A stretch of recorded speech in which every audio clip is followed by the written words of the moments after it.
तो नमस्कार दोस्तों। आज हम पढ़ने वाले हैं भारत के संविधान के प्रमुख अनुच्छेद। तो हम 10 मिनट में पूरे अनुच्छेद पढ़ने वाले हैं जो आने वाली परीक्षा के लिए उपयोगी साबित होगी। तो चलिए शुरू करते हैं। संविधान 1 संघ का नाम और राज्य क्षेत्र। अनुच्छेद 2 नए राज्यों का प्रवेश या स्थापना। अनुच्छेद 3 नए राज्यों का निर्माण और वर्तमान राज्यों के क्षेत्रों, सीमाओं या नामों में परिवर्तन। अनुच्छेद 5 क्या कहता है? संविधान के प्रारंभ पर नागरिकता। अनुच्छेद 12 राज्य की परिभाषा। अनुच्छेद 14 विधि के समक्ष समता और विधियों का समान संरक्षण। अनुच्छेद 15 धर्म, मूलवंश, जाति, लिंग या जन्म स्थान के आधार पर विभेद में प्रतिबंध। अनुच्छेद 16 लोक नियोजन में अवसर की समानता। अनुच्छेद 17 अस्पृश्यता का अंत। अनुच्छेद 18 क्या कहता है हमारा? उपाधियों का अंत। अनुच्छेद 19 कहता है वाक स्वतंत्रता आदि विषयक कुछ अधिकारों का संरक्षण। इसमें बहुत सारे स्वतंत्रता दी गई है।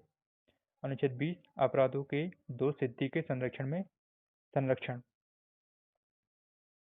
अनुच्छेद 21 कहता है प्राण एवं दैहिक स्वतंत्रता का संरक्षण। अनुच्छेद 21 का 6 से 14 तक के सभी बच्चों को निःशुल्क और अनिवार्य शिक्षा का अधिकार। ये बहुत इंपॉर्टेंट है हमारे पास। अनुच्छेद 22 कुछ दशा में गिरफ्तारी और निरोध में संरक्षण। अनुच्छेद 23 मानव दुर्व्यापार और बलात्कार।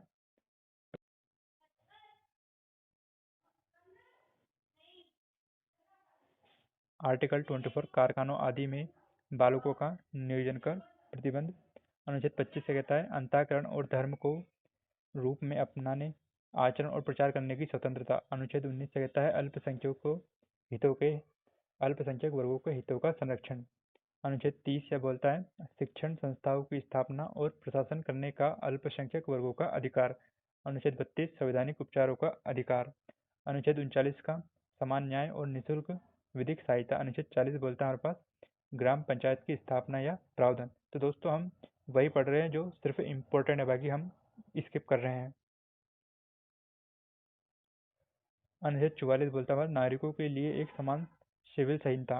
अनुच्छेद 45 बोलता है छह वर्ष से कम आयु के बालकों के लिए प्रारंभिक बाल्यावस्था देखरेख और शिक्षा का उपबंध।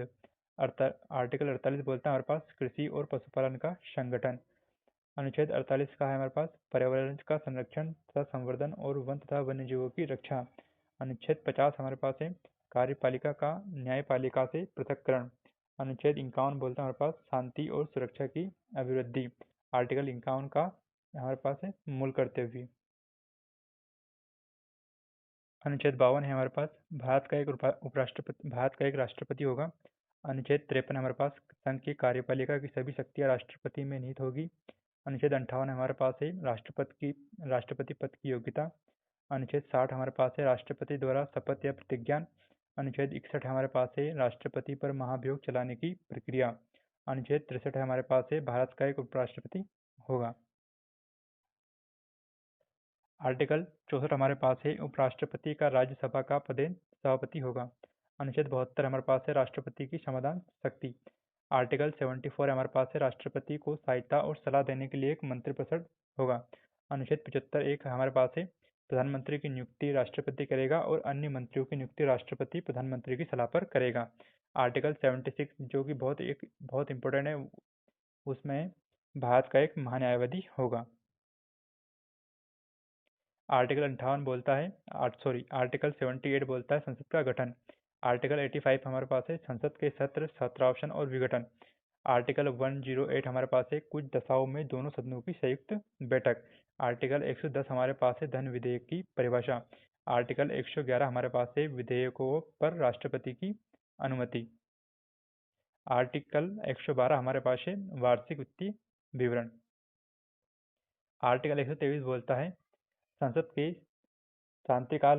विश्रांति काल में अध्यादेश प्रख्यापित करने की राष्ट्रपति की शक्ति। आर्टिकल 124 हमारे पास है उच्चतम न्यायालय की स्थापना और गठन।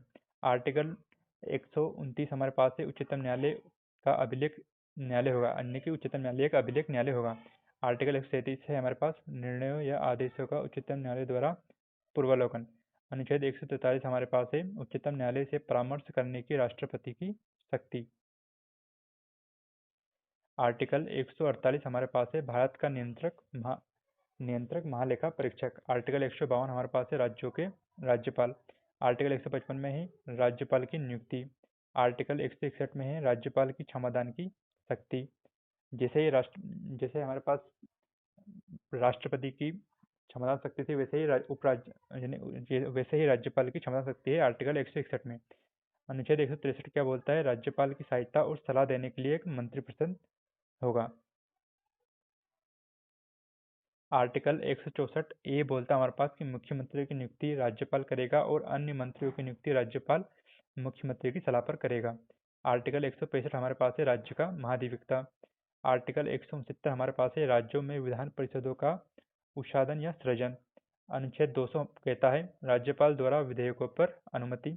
आर्टिकल 213 है विधानमंडल के विश्रांतिकाल में राज्यपाल की अध्यादेश जारी करने की शक्ति। जैसे कि 1, 2, 3 में राष्ट्रपति को अध्यादेश जारी करने की शक्ति थी, वैसे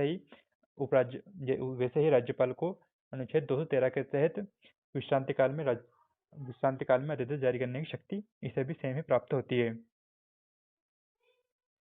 आर्टिकल 214 हमारे पास है राज्यों के लिए एक उच्च न्यायालय होगा। आर्टिकल 226 से कुछ रेट निकालने की उच्च न्यायालय की शक्ति। जैसे कि सर्वोच्च न्यायालय आर्टिकल 32 के तहत रिट जारी करता है, वैसे ही हाईकोर्ट भी आर्टिकल 226 के तहत रिट जारी करता है। और आपको ये याद रखना है कि उच्च न्यायालय की रिट जारी करने की शक्ति उच्चतम न्यायालय से अधिक होती है। आर्टिकल 233 हमारे पास है जिला न्यायाधीशों की नियुक्ति। आर्टिकल 239 है संघ राज्य क्षेत्रों का प्रशासन। आर्टिकल 239 से हमारे पास है आर्टिकल 239 का हमारे पास दिल्ली के उपबंध में विशेष। आर्टिकल 243 का है हमारे पास ग्राम सभा से संबंधित है। आर्टिकल 243 का ग्राम कहता है कि पंचायतों का गठन से संबंधित है। आर्टिकल 243 घ पंचायतों का आरक्षण से संबंधित है। आर्टिकल 243 झ पंचायतों की वित्तीय स्थिति के पुनर्लोकन के लिए राज्य वित्त गठन का आयोग। आर्टिकल 243 टा हमारे पास है पंचायतों के निर्वाचन और उप के लिए एक राज्य निर्वाचन आयोग। आर्टिकल 243 था हमारे पास है नगर पालिकाओं का गठन। आर्टिकल 249 राज्य सूची के विषय के संबंध में राष्ट्रीय हित में विधि बनाने की संसद की शक्ति। आर्टिकल 253 हमारा क्या कहता है कि अंतर्राष्ट्रीय करारों को प्रभावी करने के लिए विधान। आर्टिकल 263 क्या बोलता है अंतर्राज्य परिषद के संबंध में उपबंध। आर्टिकल 266 है हमारे पास भारत और राज्यों की संचित नीतियों और लोक लेखे। आर्टिकल 267 हमारे पास है भारत की आकस्मिक निधि। आर्टिकल 279 का हमारे पास है माल और सेवा कर परिषद यानी कि जीएसटी काउंसिल। अनुच्छेद 280 हमारे पास है वित्त आयोग संबंधित है। आर्टिकल 300 का विधि के प्राधिकार के बिना व्यक्तियों को संपत्ति से वंचित न किया जाना यानी कि संपत्ति के अधिकार का संरक्षण इसमें है, जो पहले आर्टिकल 31 में था। आर्टिकल 312 हमारे पास है अखिल भारतीय सेवाएं। आर्टिकल 315 हमारे पास संघ और राज्य के लिए सेवा आयोग।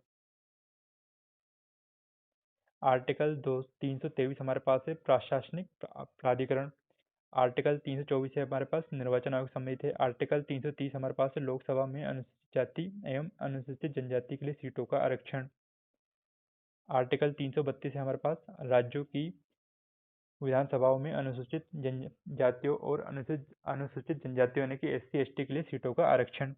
आर्टिकल 338 है हमारे पास राष्ट्रीय अनुसूचित जाति आयोग। आर्टिकल 338 का हमारे पास है राष्ट्रीय अनुसूचित जनजाति आयोग। आर्टिकल 338 का हमारे पास है पिछड़े वर्ग यानी कि OBC के लिए राष्ट्रीय आयोग। आर्टिकल 343 है हमारे पास संघ की राजभाषा हिंदी और लिपि देवनागरी होगी। आर्टिकल 350 क्या कहता है प्राथमिक स्तर पर मातृभाषा में शिक्षा सुविधाएं।